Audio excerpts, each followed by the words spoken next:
जी, एक संवरा का प्रकरण मामला आ रहा है। एक विकास दुबे हैं, जिनको छठवीं बार साँप काट चुका है और बार-बार जीवित हैं। क्या मतलब आप मानते हैं इस चीज़ के लिए? हमने भी समाचार पत्र में पढ़ा है। सर्प तो काटता है, ये भी सत्य है। 6 बार काट चुका है, ये भी सत्य है। सौरा चूँकि फतेहपुर शहर से ज़्यादा दूर नहीं है, जी। तो इस बात को नकारा नहीं जा सकता है कि सर्प काट रहा है। लेकिन जो उसके सिम्टम्स हैं, जैसे अदृश्य होकर के काटना, दिखता नहीं है, न काटने वाले को दिखता है, न आसपास लोगों को दिखता है। जी। तो हमने शास्त्रों में भी पढ़ा है, हम अपने पूर्वज जो हमारे बुजुर्ग लोग थे, दादी बाबा, उनसे भी हमने सुना है जी। और हमारी भी आयु है, तो उस हिसाब से हमने भी देखा है कि सर्प जो हमारे 33 कोटि देवताओं में है, वो सर्प आते हैं। तो वो दैवी शक्ति तो होती है, सर्प के अंदर दैवी शक्ति होती है। और एक बार नहीं, कई बार जो फिल्मों में दिखाते हैं, तो कहीं ना कहीं फिल्म समाज का आईना होती है। बदला लेने की भावना होती सर्प के अंदर। इसी का हम मान सकते हैं, जैसे पूर्व जन्म का भी कुछ होता है, कुछ इस जन्म में भी उसके परिवार किसी बच्चे को या उसे किसी तरह से आघात पहुंचाया है उसको, या उसके परिवार को पहुंचाया, और या पूर्व जन्म में कुछ ऐसा हुआ। लेकिन ये जो है सारी चीज़ें कि बड़ी जीव 5 फन, हम इसको देखिए न नकार सकते हैं न स्वीकार कर सकते हैं। इतना ज़रूर हो सकता है कि इतना सब कुछ होने के बाद भी बच्चा बच रहा है, तो ईश्वरीय शक्ति है, भगवान उसको बचाए रखे। किसी माता पिता का बेटा है वो। सर्प ज़्यादा शक्तिशाली नहीं है। 6 बार काटने के बाद किसी का बचना बड़ा मुश्किल हो जाता है। और कहते हैं कि बाबा रहते हैं हमारे गांव के बगल में, मालीपुर गांव है, तो वहाँ मैंने स्वयं अपनी आँखों से देखा है, कबुलाते हुए स्वयं देखा है मैंने, 3-4 बार देखा है। बारिश के समय में अमूमन सर्प के काटने की घटनाएं आती हैं, तो वो मैंने स्वयं देखा है कि उस कबूतरे में आप लिटा दीजिए।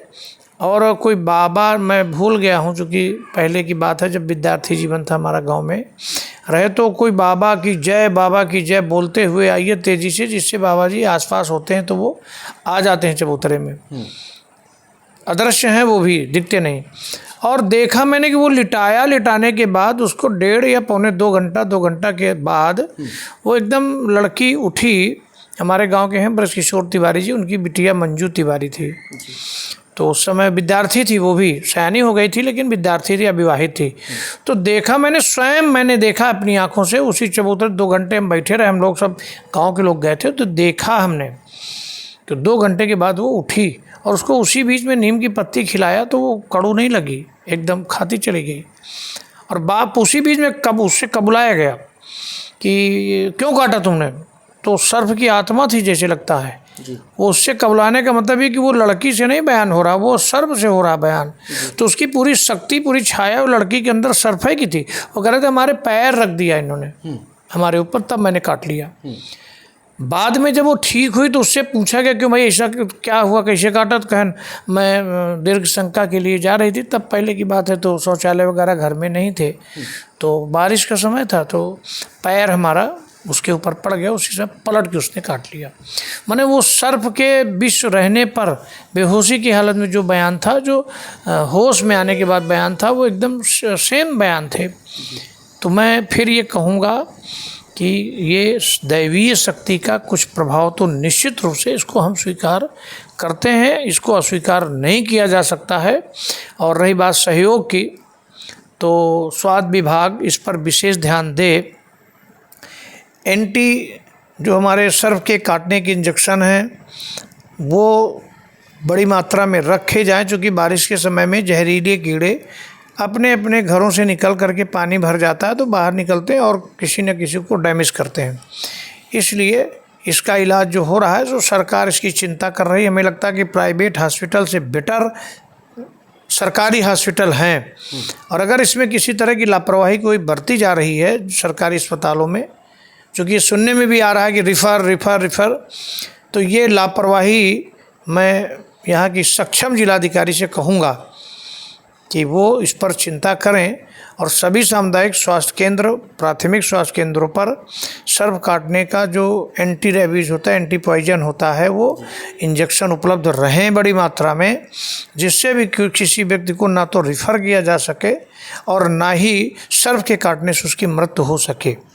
बस इतना। परिवार का बयान आ रहा है कि हमारे बेटे को सर्प काटने से पहले 1 घंटा 1.5 घंटा पहले से उसकी बाईं आँख फड़कती है, उसके बाद सर्प उसको काटता है। देखिए, बाईं आँख का मामला तो चलो जिसके ऊपर बीत रहा, मैं उसको नकारूंगा नहीं, लेकिन आभास होता है।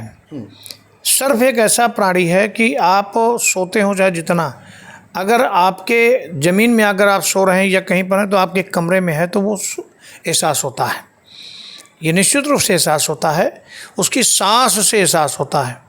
तो ये होता तो है, और या भी हो सकता है कि उसको 6 बार जो काट चुका हो तो भय के रूप में उसको सदैव तो समझ में दिमाग में रहता है कि सर्प आ रहा है।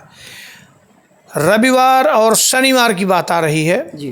तो मैंने पूर्व में जैसे कहा ना कि वो कुछ पूर्व जन्म में कुछ हुआ होगा, तो इन्हीं दिनों के अंदर कुछ हुआ होगा, तब जाकर के उन्हीं दिनों को चुन करके वो आता है। और ये इसको हम नकार नहीं सकते। निश्चित रूप से ये घटनाएं पूर्वजों के द्वारा हमें सुनने को मिली हैं और मैंने स्वयं देखा भी है। सर्पों की जो होती हैं काटने की जो या अन्य जो शक्तियाँ होती हैं वो दैवी शक्ति के रूप में होती हैं। बस इतना मुझे कहना है। जी, आपका परिचय? वीरेंद्र पांडे, विश्व हिंदू परिषद का प्रांत उपाध्यक्ष। जी, बने रहे एनडी न्यूज़ के साथ। धर्मेंद्र सिंह चौहान की रिपोर्ट।